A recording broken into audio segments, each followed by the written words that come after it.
Welcome to our live webcast, Ensuring Black Equity at Work. Thank you for joining us. My name is Anam Hassan, and I will be providing features of the web event technology, managing the chat, and presenting the session facilitator. Before we get started, I would like to take a moment to acquaint you with a few features of the web event technology. At any time, you may adjust your audio using any computer volume settings that you may have. On the right side of your screen, you will see a Q&A chat window. There is a large window which holds all of your sent messages and a smaller text box at the top where you will type in your questions. To send a question, click in the text box and type your text. When finished, click the Ask button. Your questions will be responded to at the end of the presentation. We are joined today by our session facilitator, Indy Adenaw, Managing Director of Management Leadership for Tomorrow's Black Equity at Work program. Indy brings 10 years of experience in hospitality and was most recently brand leader for Sheraton Hotels and Resorts. I invite you to read his full bio, which can be accessed via the DEI Summit virtual event platform. At this time, I would like to turn the microphone over to the session presenter, Indy Adenaw, to get us started. Great, thank you very much. Before we begin, I just wanted to say what kind of honor it is for me to spend some time with all of you. Thank you for selecting into this session. I look forward to showing you the journey that we've made on racial equity. Let me give you a little bit of background on myself before I jump into some of the things we're going to discuss. As mentioned, my background isn't in diversity, equity, and inclusion. In fact, I felt a calling in the past year or so to get behind a cause that felt personal, that felt timely, and felt like it would have a significant impact in the future. And so I joined the Management Leadership for Tomorrow. This has been a whirlwind of an experience. I've learned more than I could expect in the past year, and I'm proud to take you through the journey. Today, I want to give you a little bit of a sense of what MLT does. I want to give you a sense of why we created the MLT Black Equity at Work program. I want to show you what the program looks like. And in the end, I want to just give you 10 observations we have seen after working with 50 companies, essentially 10 insights, conversation starters that I hope will resonate on some level. So MLT, the Management Leadership for Tomorrow, those that are familiar with MLT probably know it very well. Those that are not probably are not as familiar. I think some people describe MLT as a little bit of a sleeping giant in the space of diversity, equity, and inclusion, particularly around talent development. It is very well known, but it has with intent, tried to keep as quiet of an image as possible. We are a leading nonprofit based in Bethesda, Maryland. It was started by John Rice, who continues to be the founder of MLT, and we are 20 years old.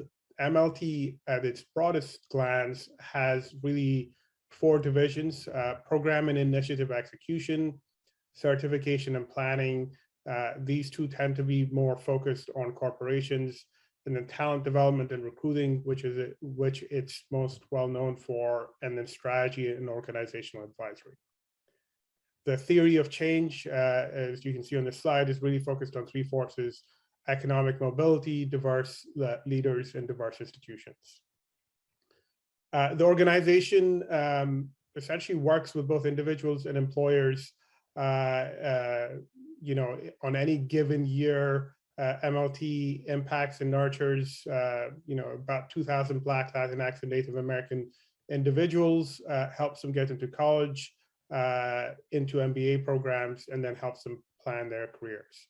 We also partner with 150 employers to really help them solve any issue with race. We work with consulting companies, technology companies.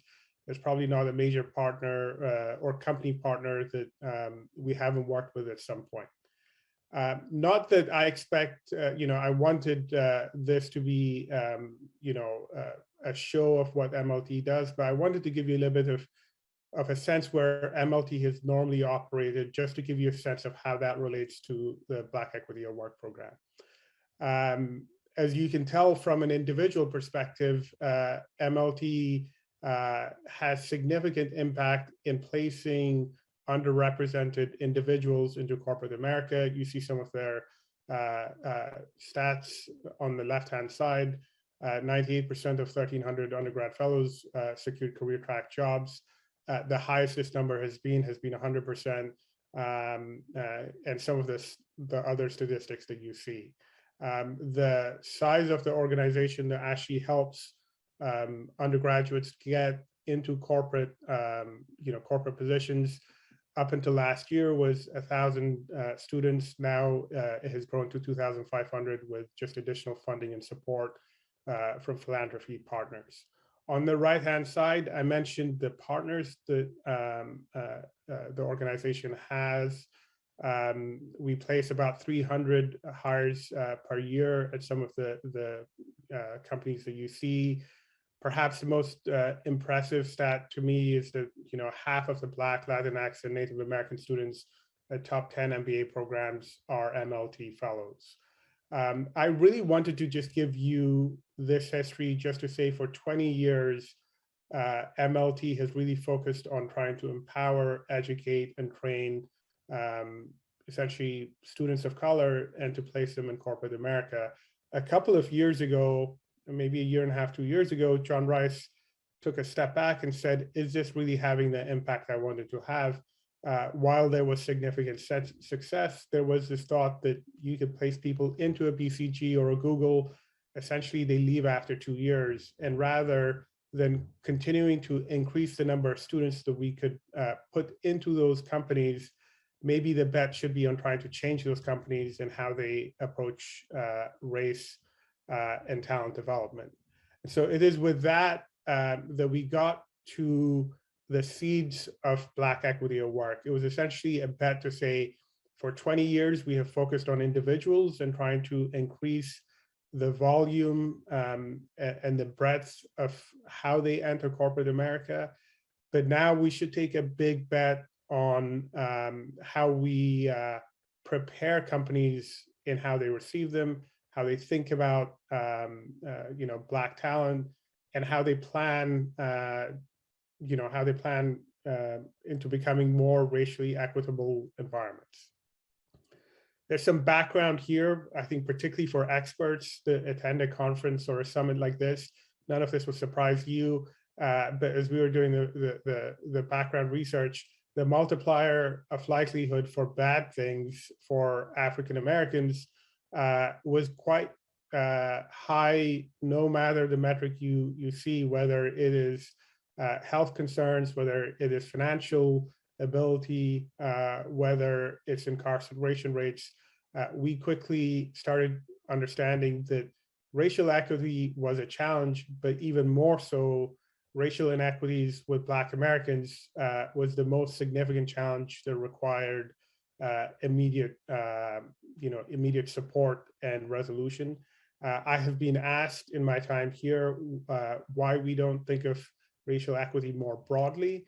I think you will see that in one of my slides, but we understood that we had to go to the heart of the problem first and start branching out. I wanted to give you, with that background on MLT, its history around individuals and corporations and some of the societal trends, I wanted to give you a sense of the program I lead, which is the MLT Black Equity at Work certification. I wanted to first give you a little bit of context that we heard from companies. I think most companies have good intentions, especially of late when it comes to race. What they have struggled with is the tools on how you get to a more equitable environment. Let's be clear, there isn't much of a clear or comprehensive standard for what inequity looks like and what equity looks like. There isn't really a step-by-step guide on how you go from a culture that needs to improve on race to one that has race and people of color being a strength to its organizational fabric. And so the thing that we found most is that what hurts large corporations with Black equity or racial equity is the fact that there's no structure, the fact that there's no standard, and there's no measurable systematic way in how they go about this versus how they think about improving profitability or improving their product suite. In those areas, there's structure. When it comes to race, there's just a complete lack of structure. So the MLT Black Equity Award certification is a first of its kind real approach where we want to create a clear and comprehensive standard around what Black equity looks like for employers. It is focused on 5 key areas. I will go through these in order. Representation, essentially the makeup of people of color in every layer of an organization, from new hires to middle management to senior management and to the board of directors. We have found most companies, when they get to a crisis point, often appoint one more senior Black executive or one more senior Black board member, but don't think of the entire pyramid. Employee compensation, again, the pay equity and the way we think of compensation across all types of employees is critical to getting to more equity. Fostering an inclusive anti-racist work environment. These first 3 are all internally focused. The last 2, racially just business practices and racial justice, contributions and investments, are sometimes the hardest things for companies to grasp.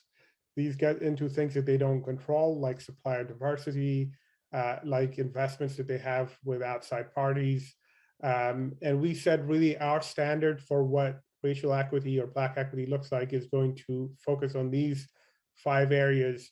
And we wanted to take the next step further and to say, here's really how it breaks down step by step.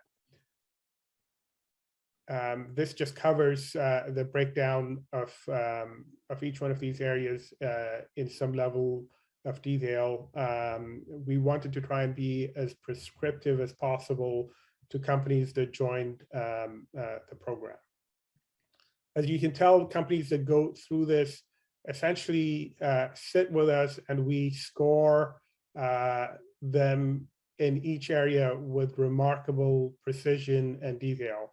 We don't do it to be auditors. We do it to actually help them figure out where are they now and how can they improve. We've found we can often get the best out of companies when we associate numbers, an assessment, and clear metrics regarding performance. I won't go through all of the details here, but you'll see representation itself is broken down into 6 areas that are remarkably detailed. Employee compensation, again, broken down into 3 areas of detail, and so on, as far as inclusive anti-racist work environment. What we wanted to make sure we did not do is for a company to say, I have a different version of what an anti-racist work environment looks like for this company versus another one. We wanted that standard to be consistent. We wanted it to be achievable. And we wanted the companies that were good at one space to be able to actually show how they had improved to a company in another space. The last 2 areas are listed here. This is just the racially just business practices and the racial justice contributions and investments. Again, these last 2 areas are sometimes some of the grayest areas for external companies to deal with. The structure and the framing we brought around this eliminated a lot of challenges for companies that were grappling with this. I wanted to just articulate the process. I wanted to more provide an education of what the program is, why we had created it, and what a large company would go through.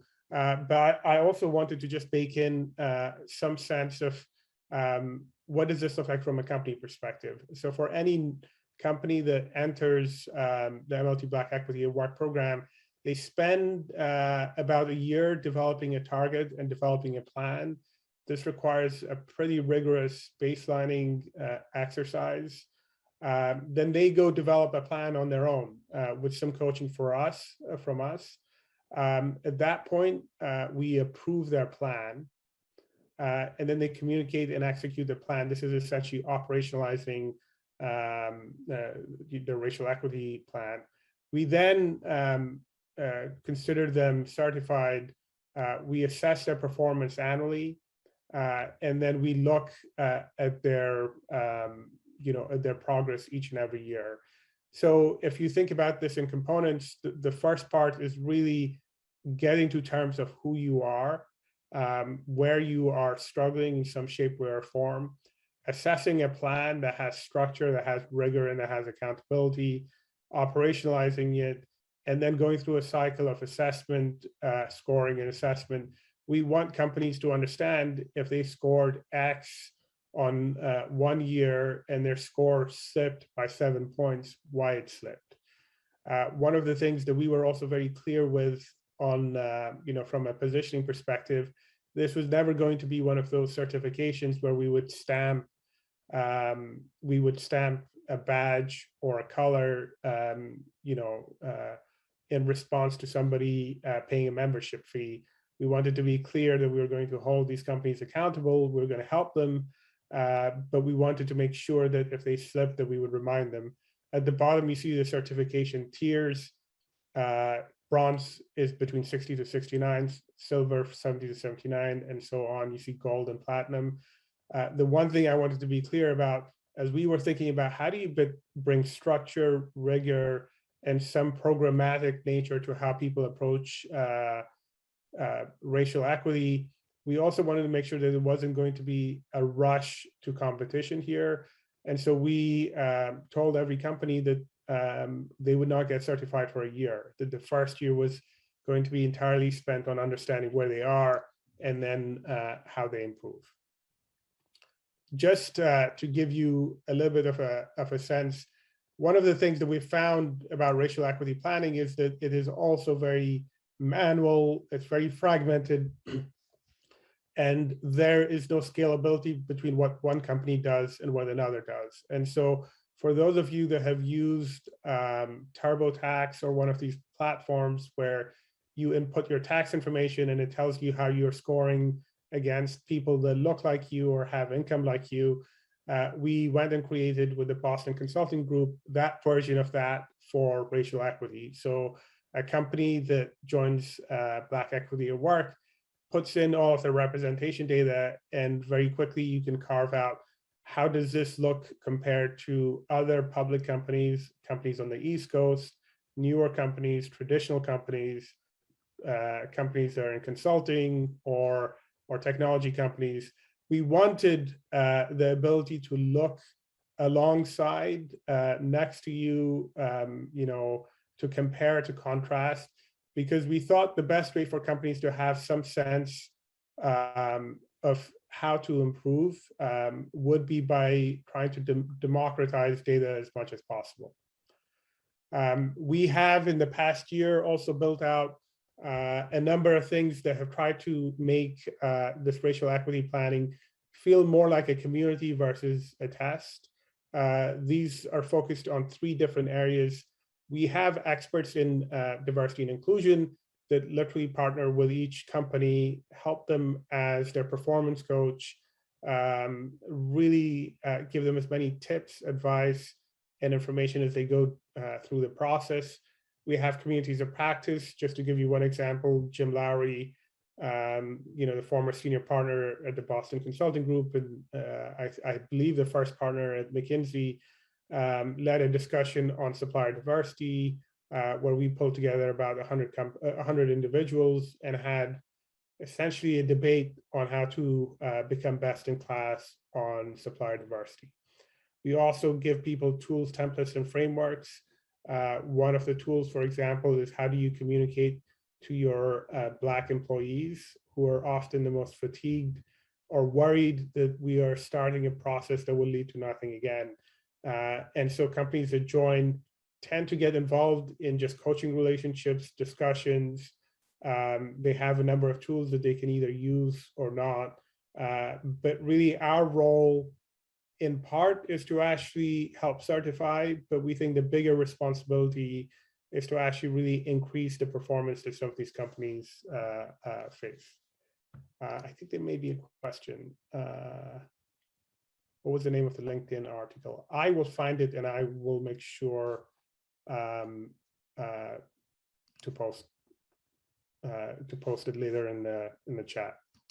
So what we've accomplished, I think you've probably heard enough around why we decided to move in the racial equity space versus just focusing on talent development and individual coaching, what the structure of the program looks like. But I really wanted to give you a sense of, it's been 15 months since the George Floyd and Breonna Taylor murders, since all of that commotion, since all of that struggle. What has a program like Black Equity at Work achieved?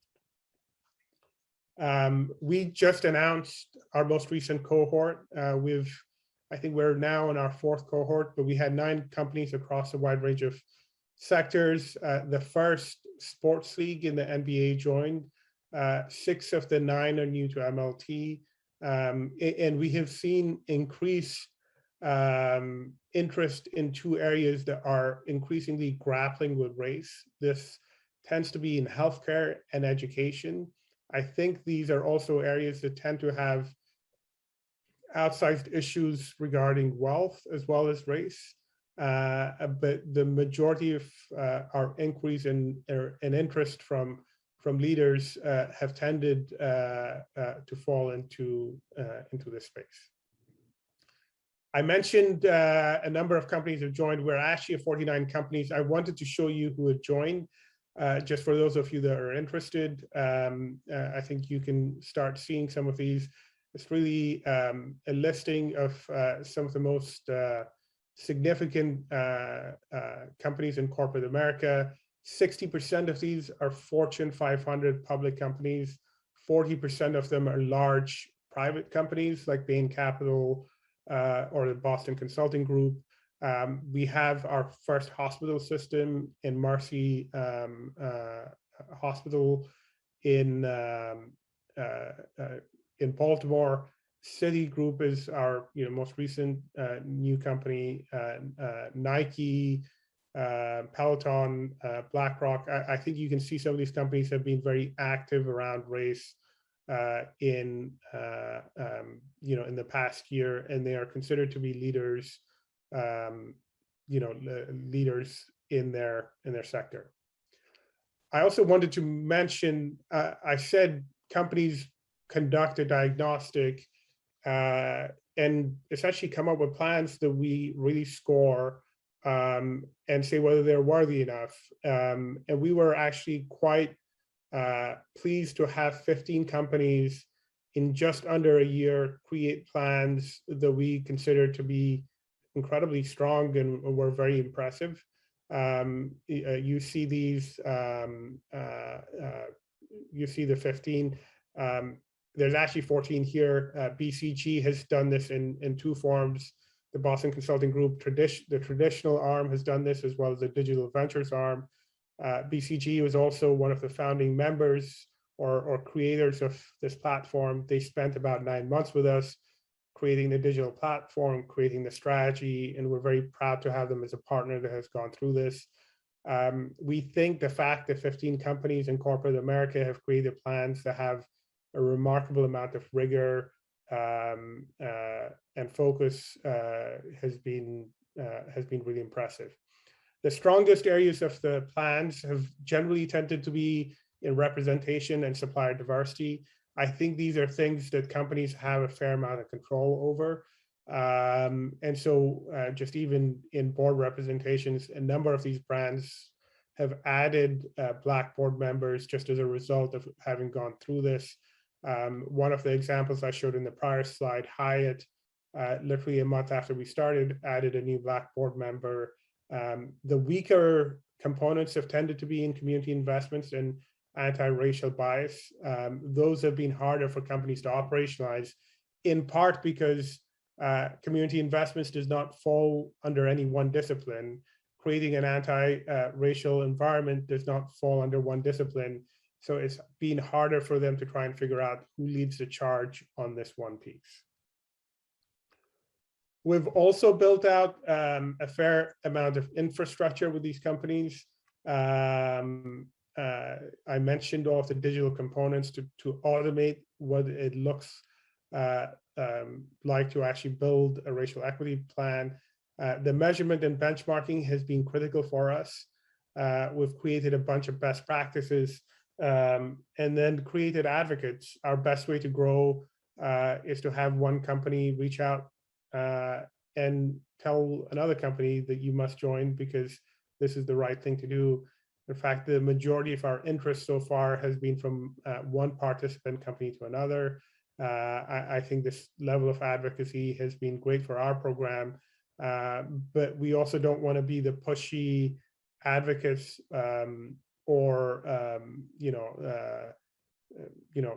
we don't want to push companies into this. Essentially, if they feel like this is the right thing for them, we think that motivation is the healthiest way for companies to enter Black Equity at Work.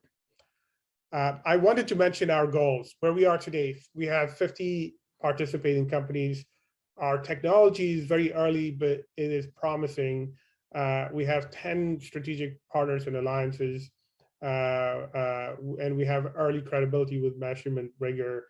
The alumni, the Black employees that work for the companies that have particularly been plan approved have been really big proponents of the measurement and the rigor that the companies have gone through to create these plans. But we don't want to stop here. We think this is a meaningful inflection point where we want to be by year end next year or early the year after, to be at 200 participating companies, advanced digital and data capabilities. We're going to have a wide array of corporate and civil partnerships. And we, quite frankly, want the Black Equity at Work program to be viewed as the industry standard. We think that is focused on 4 things. We want to mobilize board level relationships. There's about 65 Black board members that are at least on 4 public boards. We have been trying to use those as ambassadors. We have been trying to work with the growing ranks of senior Black leaders within Fortune 500 companies. We think we have to pressure from the top as well as from the bottom.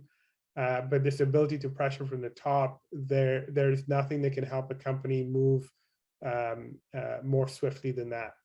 We want to think comprehensively about all aspects of racial equity, including Latinx.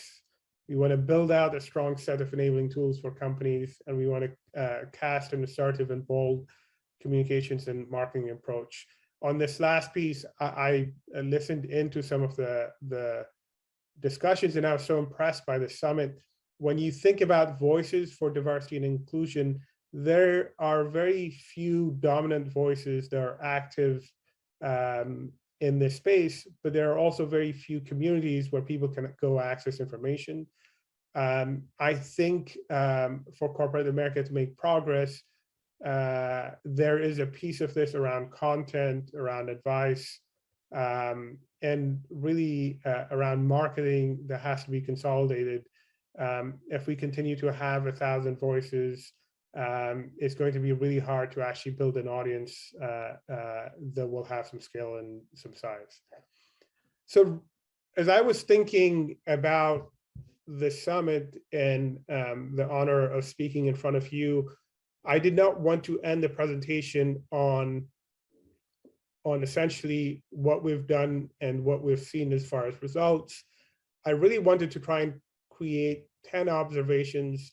And I want to say these are mostly my observations around what we have seen working with 50 companies, working with a bunch of senior leaders. Are they fully final? Probably not. Do they have implications? I think each one of these, the implications are actually quite clear in how you think about the future of diversity and equity and inclusion. But for the sake of discussion and your thoughts, I wanted to cover these. The first is that there's quite simply more optimism than we've ever had. And we think there's more of a chance of a breakthrough now than ever before. I have to tell you, this is a space where even Black employees can tend to be very dour or very pessimistic about not yet again. Here we go again is what we keep on hearing. But when you think about the moves corporate America has made, there's been a lot of large companies that have committed themselves publicly to racial equity and progress. We're seeing it at scale. It's not just East Coast companies. We're seeing West Coast companies. We're seeing small companies. We're seeing middle market companies. There's more movement now than ever before. And there's no doubt about it. We're moving forward in some shape, way, or form. I think we have to see this not as just yet one more turn, but we have to see this period as the window has opened in a way it hasn't opened in the past. And we have to try and make the most of the opportunity that we have. The second, consumers, employers, and investors are increasingly viewing brands through a racial equity lens. I spent the last 10 years in branding. We would think about causes once a year, and it wasn't really that critical. But in the past year, when you see how consumers have moved behind some significant causes, especially in the last year or two, it's been quite impressive. I bolded one part: 42% of consumers had started or stopped using a brand because of its response to racial injustice. Quite simply, making a stand on equity is no longer a nice to have or a periphery issue. It is quite central to how you think about the health of a brand and especially the future of it. And so I think this brings both opportunity and peril. It brings opportunity in that consumers will pressure brands into acting in this space. Consumers will pressure companies into acting into this space. The only downside becomes if causes become overrun by marketing, then there will always be a natural reaction to kind of plant a victory flag before you've been able to change. And so I think as diversity, equity, and inclusion experts and champions, we have to understand how the world is changing, especially from a consumer standpoint, and prepare accordingly.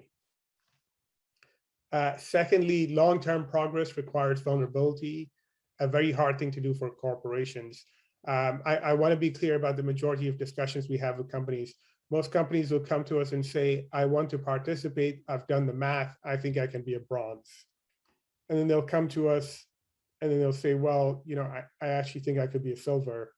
Then we'll go through the diagnostic. And if it looks like they're not scoring that hard, they will essentially start the process. They'll say, I'm really asking you, we can't have this interruption of momentum.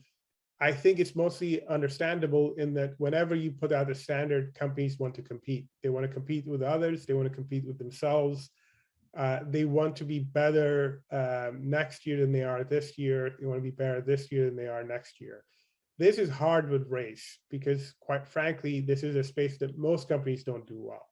And so part of my job as a company starting is to acknowledge that this is a journey of vulnerability, that it is a journey where introspection is needed.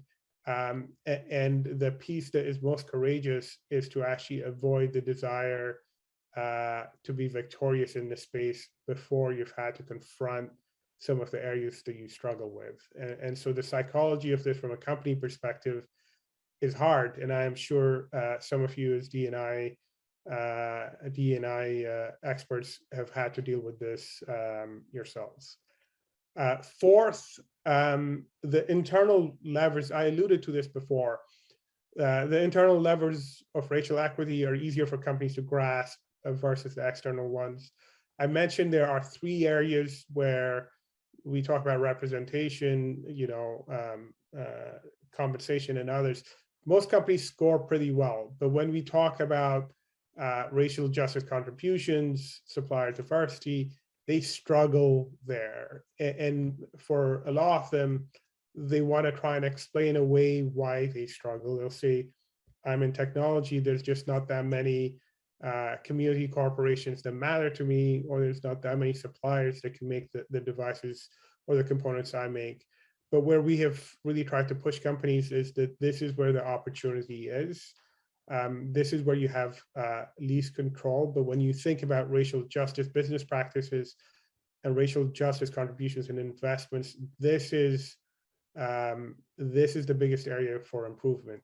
I think as for the experts in the audience, these are also the two areas where the landscape is most in need of change and of solutions, just given how much companies struggle.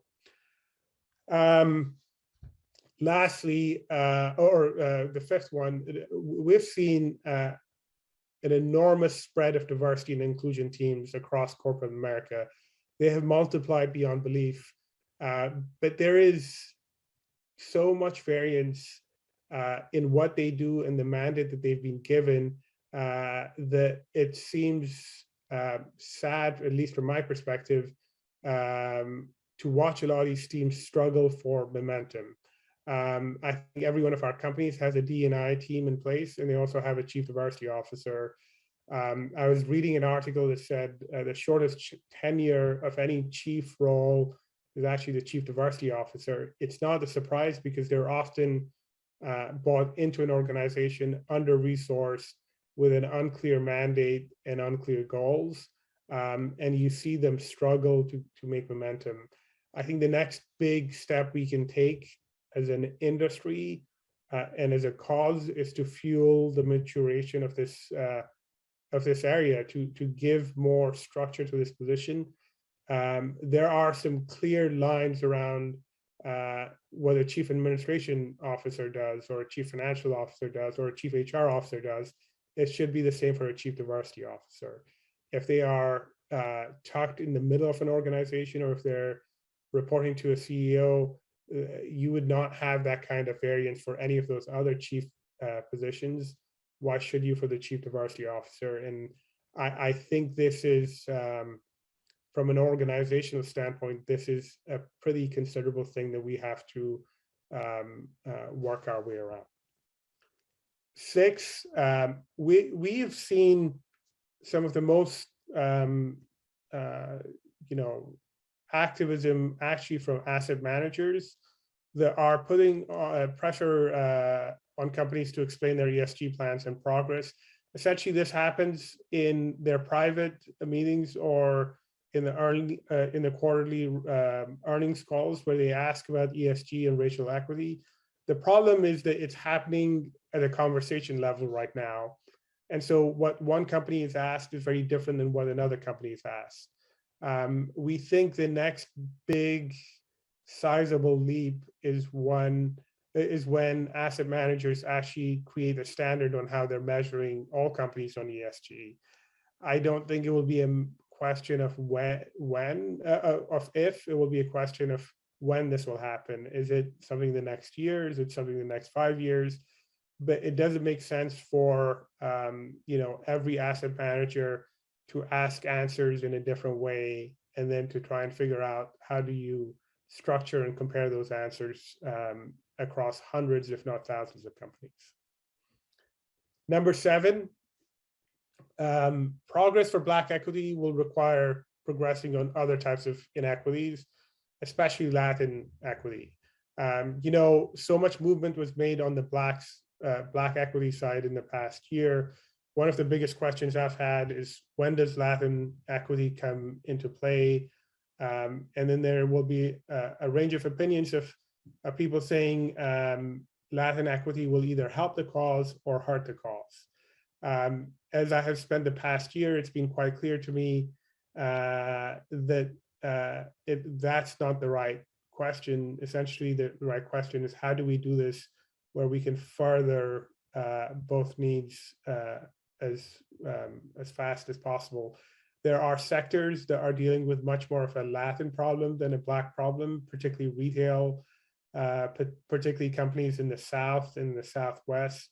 Our challenge as leaders in this space is not to only develop the solutions for the Latin side, but we have to work to ensure that these work with each other and avoid the pressure to compete or outdo one another. Now, quite frankly, now is the time to think of,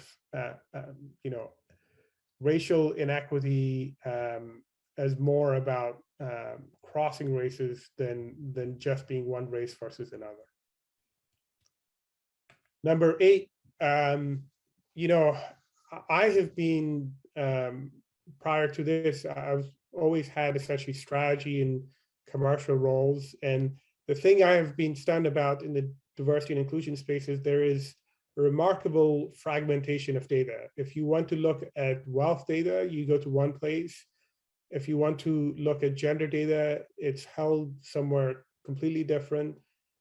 Employee perspectives are driven by consulting companies and other companies like other organizations like ours.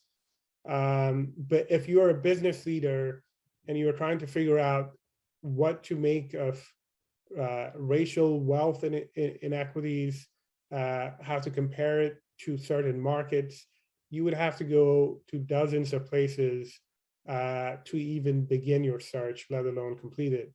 I think that level of friction and the fragmentation of data significantly harms the cause here. One of the things I keep on advocating for is that the big opportunity that diversity, equity, and inclusion has is this desire to connect and aggregate data, to translate it to a business audience, and to put it at the fingertips of the decision makers.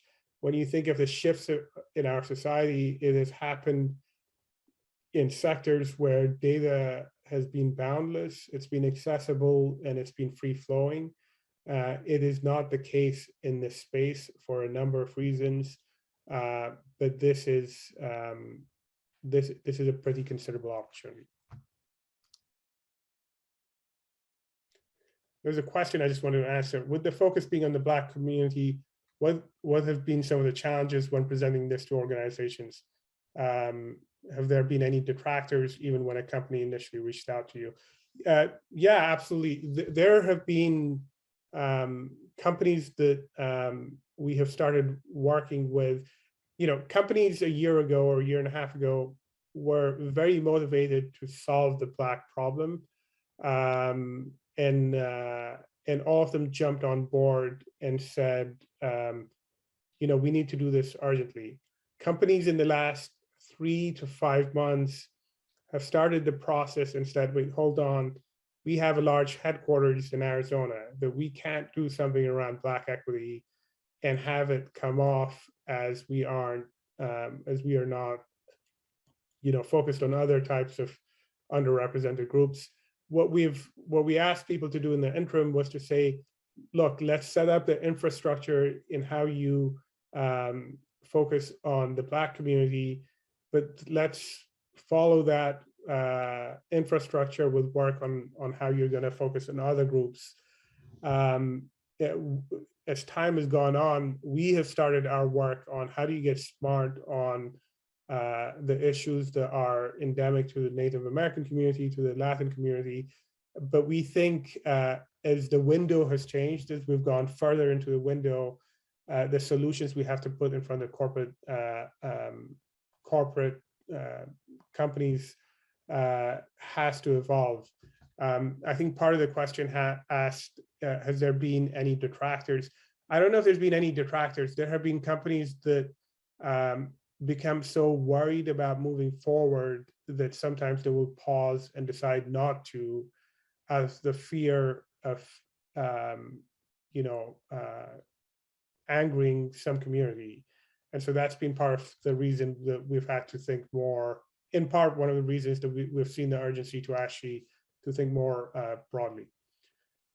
Observation number 9, just our last 2, there are still large swaths of decision makers that need reaching. I see my job as audience building as we think about corporate America. The decision makers in many Fortune 500 companies, quite frankly, are not comfortable dealing with race. And so when a conversation about race happens, they will adopt the perspective of being a listener versus a contributor. And so one of the things that we have been trying to do is to try and figure out, how do you expand the tent? How do you bring more people into this, especially people that don't know the answers or may even have some contrarian opinions? One of the things we're trying to do is really start creating topics and content that are more about business performance. How do you think about, about the future of customer segmentation? How do you think about coaching and managing people in a Zoom environment, and trying to bring opportunities regarding race and equity into those? I think part of the challenge for us to continue expanding our sphere of influence with the pace that we have is that we have to bring people that are not comfortable with race into this conversation.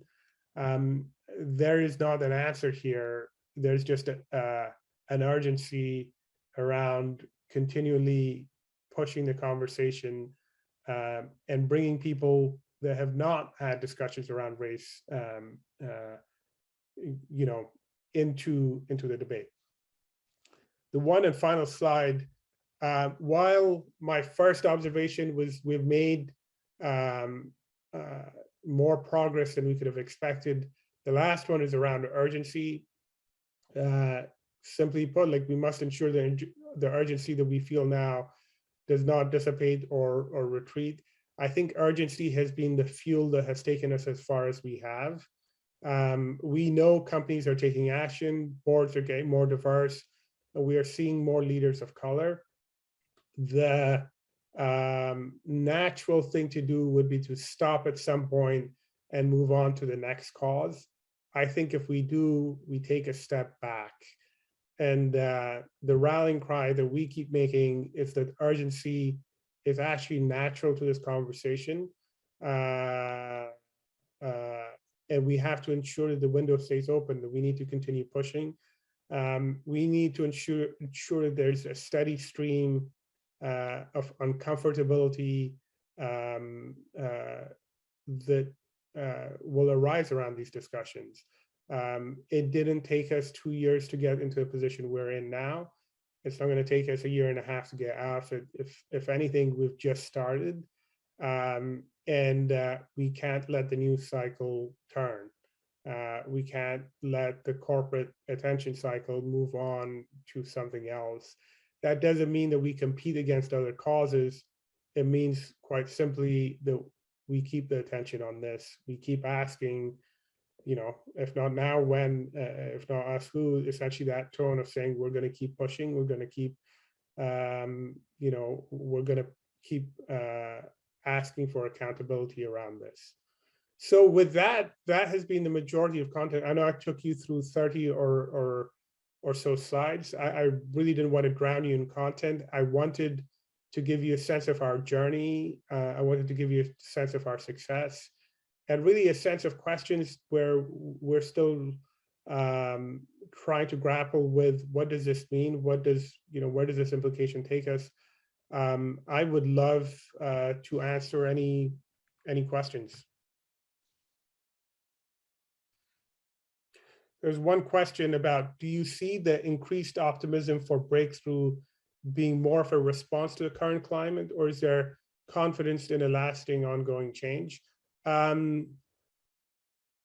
think, I think it's essentially both, in that what the current climate has done has been to essentially, when you look at the role of the CEO, I was reading an Economist article where, they had a very provocative image of a CEO, essentially saying the future of a CEO is an activist. I think it brought race to the table of the board members and to CEOs. I think some of the work had already started in some shape, way, or form, but I think we have engagement at very senior levels of companies. One of the things we feel such accountability for on the Black Equity at Work program is we don't want this to be an ongoing conversation around what companies are not doing. quite frankly, at this period, there's companies that are doing a pretty significant amount. We have 15 companies that are now plan approved. We have at least another 10 or 15 that are just behind them. We want to shed a spotlight on what companies are doing. We think that creates more momentum versus anxiety. And if we can build on that momentum, we will have more companies strive for change here. Any other questions? Thank you, Mr. Adenaw, for answering that question. We do encourage our participants to please feel free to bring in more questions, and we will get those going. Mr. Adenaw, in your observation number 3, just to touch on that a little bit, how do you encourage that vulnerability for corporations to sustain a long-term change? Yes.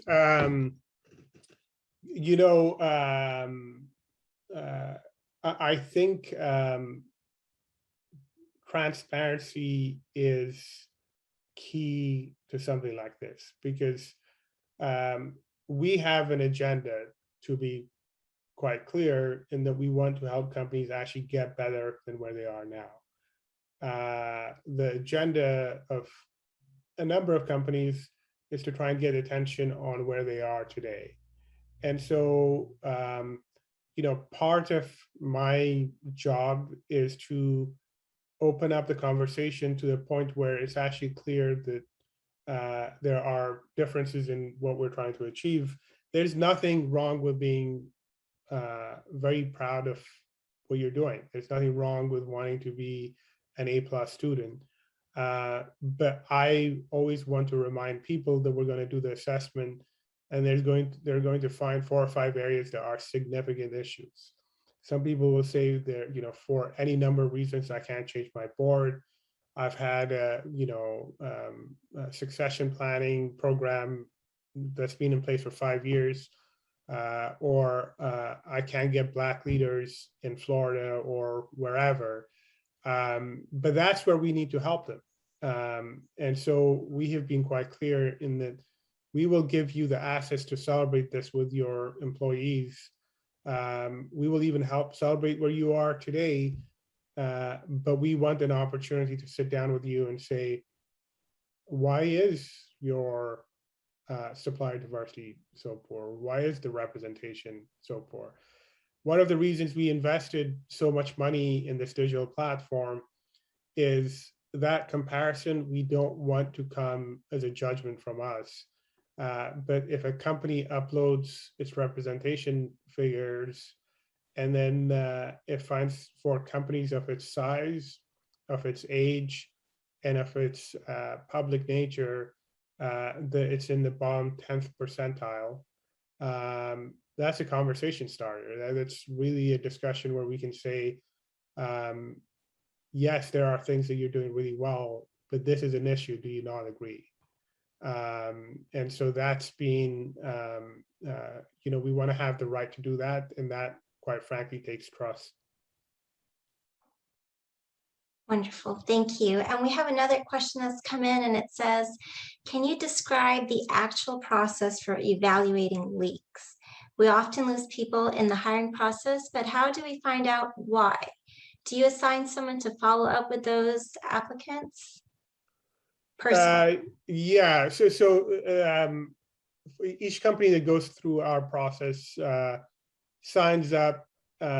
We assign them a manager, and they go through a 6-month diagnostic process, and then they go figure out all of their data, and they come back to us, and we start evaluating it. And then the areas that are considered significant, we ask them to go do a root cause analysis and articulate what's wrong. So if we find, for example, that they're above average in bringing in entry-level Black staff, but they have 3 times the rate of attrition, why? I mean, clearly you are beating your peers of bringing staff in. Is it that you don't have an onboarding program? Is it that you don't have structured processes?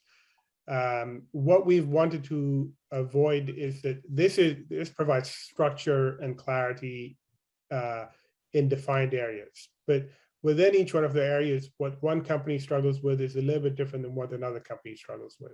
Sometimes it's a sourcing issue, sometimes it's a retention issue, sometimes it's a mentorship issue.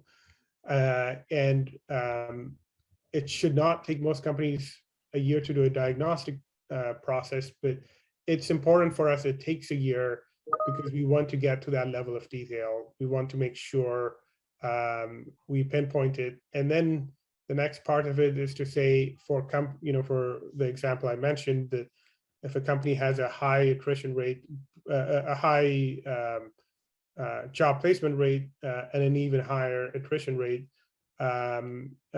we want to see a plan with an accountable leader, with measures, with goals for the next 3 years on how it's going to improve.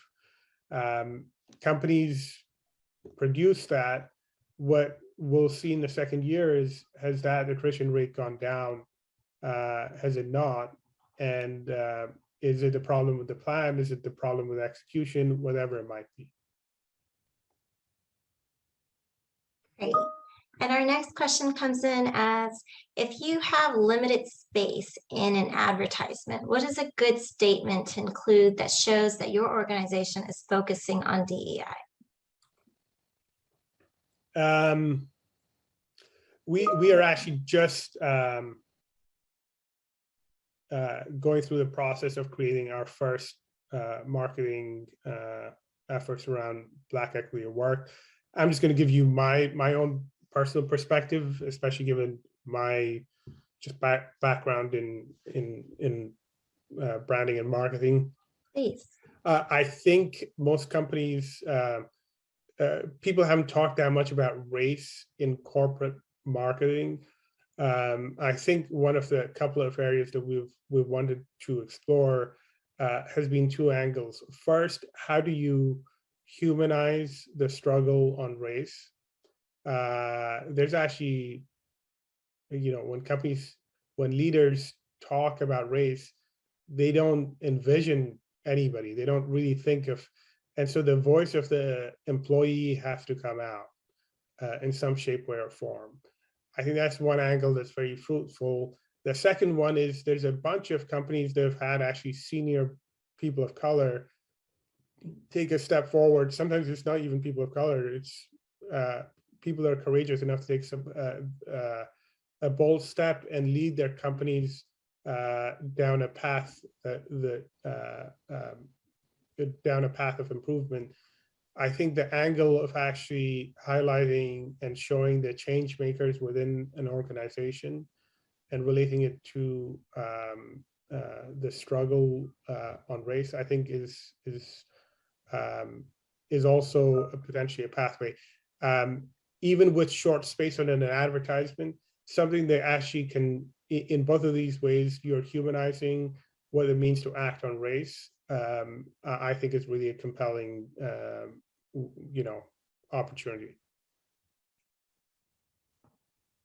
Thank you, Mr. Adenaw. And our next question comes in. What has been the most impactful success story that you'd like to share since you've started this work? I mean, there's been so many. There have been companies that have gone through and did pay equity surveys and found groups of individuals, quite often white individuals, that were left out and have had to go back and fix their mistakes. There's two companies that have come in and said, look, in the pay equity survey, we just went and didn't realize some mistakes that had happened in years past. I mentioned to you one of the companies that came on board and said a month or so later that they were having conversations about expanding their board, and this directly led, and there's been a number of other companies that has directly led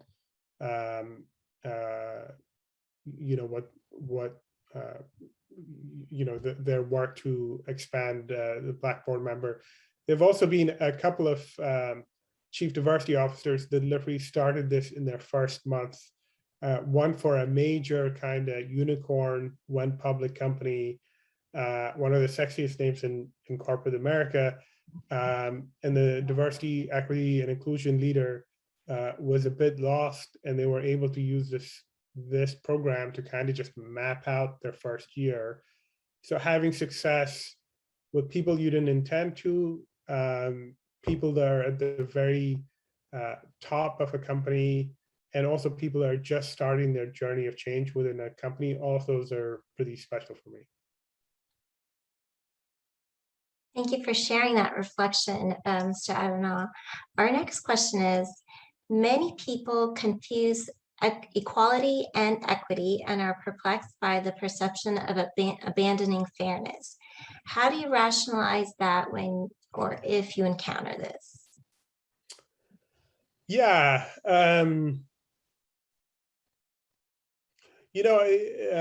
this is exactly the type of uncomfortable conversation that we need to have on race.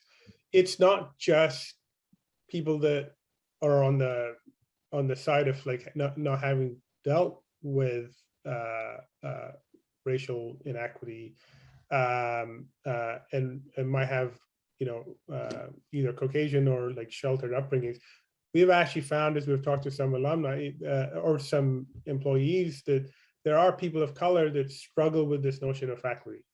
We have gone to some members. I reached out to a dear friend of mine that works for a Fortune 500 company, and he responded with, "I'd never advocate for this." And he is Black, and he's done really well, I think, in part of not only being hardworking, but also being an up and coming Black leader.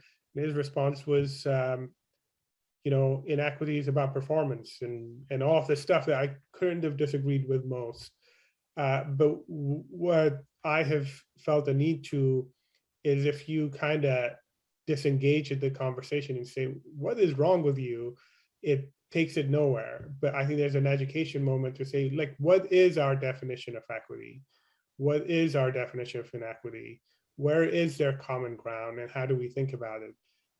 These are things we're still battling as we start trying to define internally. But I think opening up the aperture for the conversation is critical, versus leaving it as a binary moment. Thank you.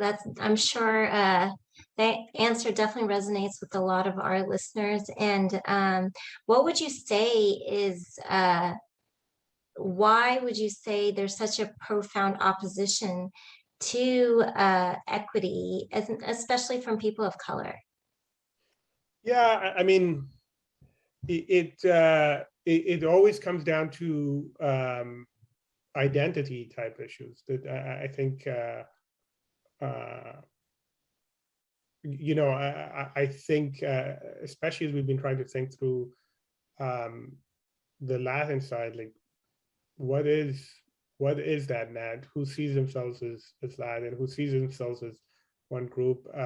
My background is I'm from Ethiopia in Africa. Being African means very little to anyone. People identify with either a tribe, a smaller region, but a South African does not see a North African as being anywhere near the same. And so I think there's always this notion to kind of divide the sense of identity to a smaller level. But I think part of the education process is to actually remind people that in that division process, you get weaker. That when you think about corporate America now demographically, that the people of color as a broader segment is going to become very powerful, but each one of the subgroups is going to become weaker over time.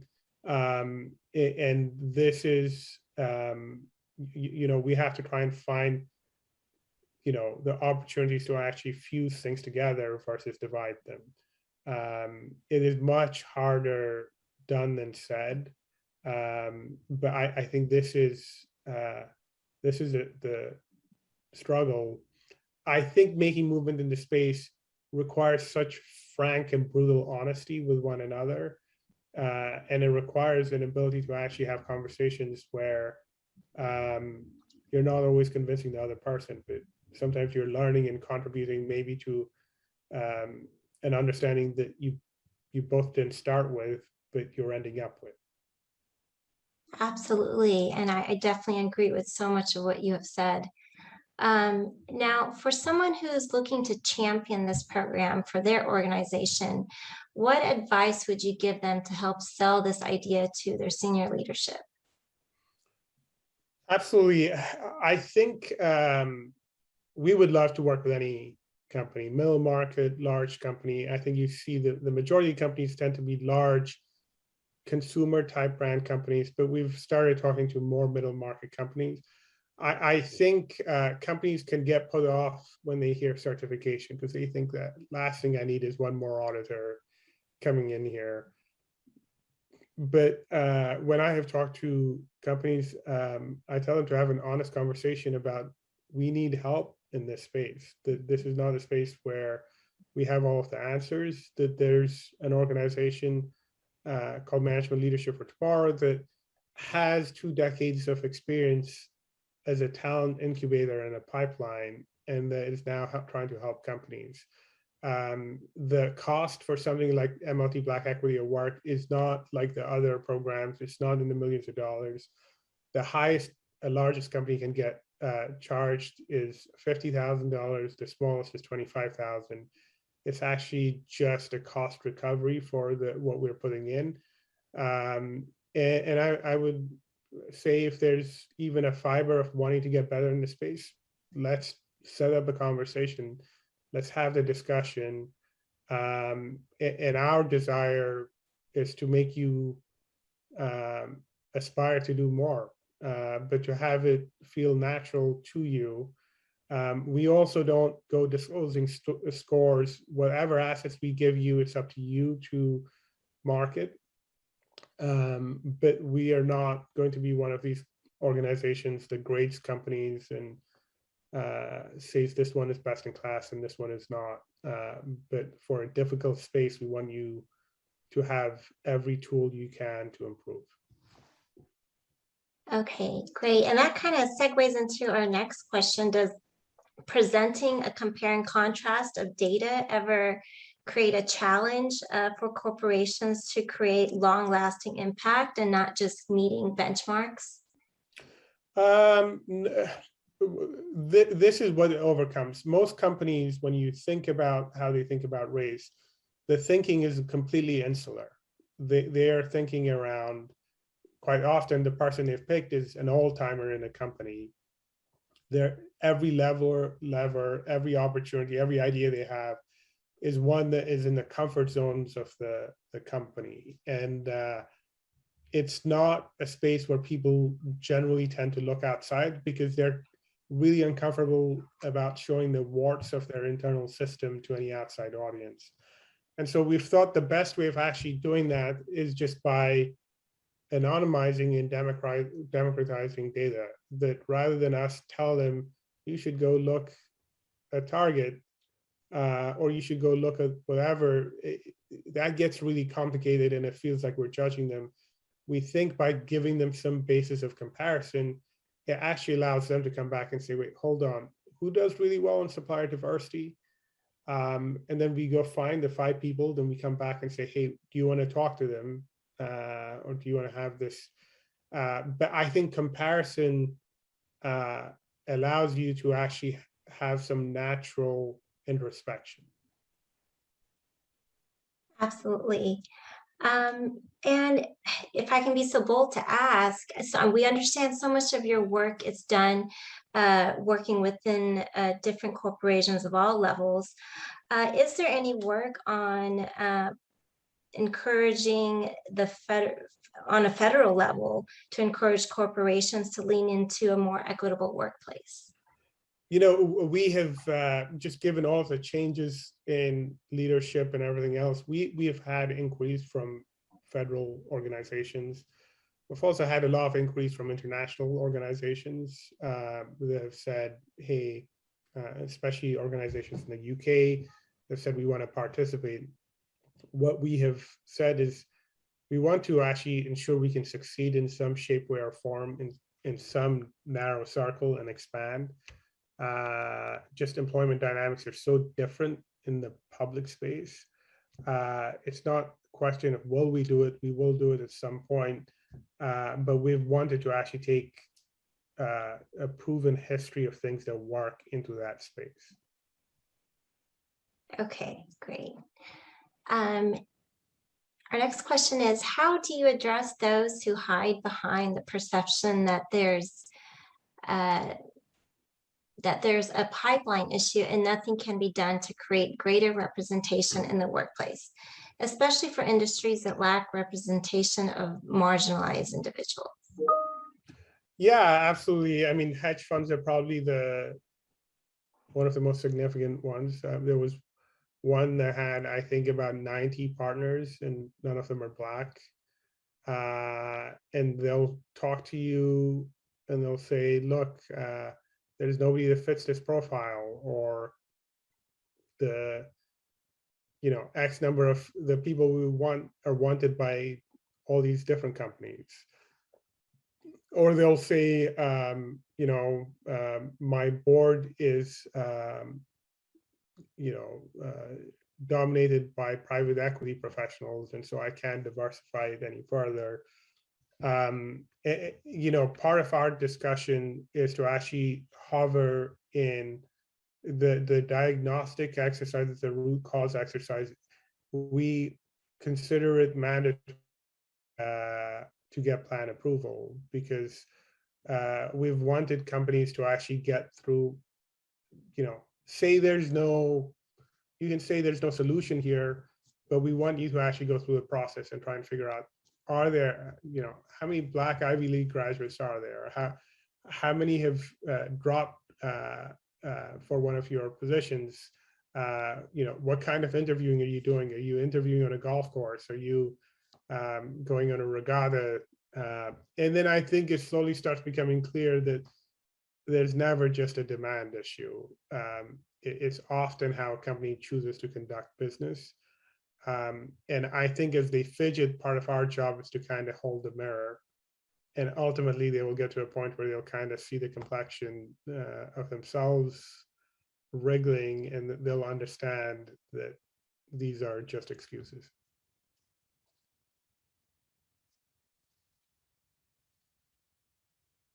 I think you're on mute. Thank you, Mr. Adenaw. We're getting close to our time here, but I definitely like to just final thoughts, ask you, your final words on why you feel this is so important, and what does the future look like in this aspect? No, I'll keep this brief. This has been an area that was born out of unfiltered emotion, in fact, anger, rightful anger. But we've actually felt like long-term progress is going to be driven by structure, by logic, by relationships, and by trust. And I think what I've tried to take you through is what that looks like. I hope to see some of you in the future where we show what version 2 or 3 looks like, where we're talking about 300 or 500 companies. But we're trying hard, and I think there's really a bright future here if we can keep going. Great, thank you so much for such a great discussion and such a needed topic. I really appreciate you hosting this session and answering our questions, and appreciate your time, and thank you for everyone who's joined us today. Thank you.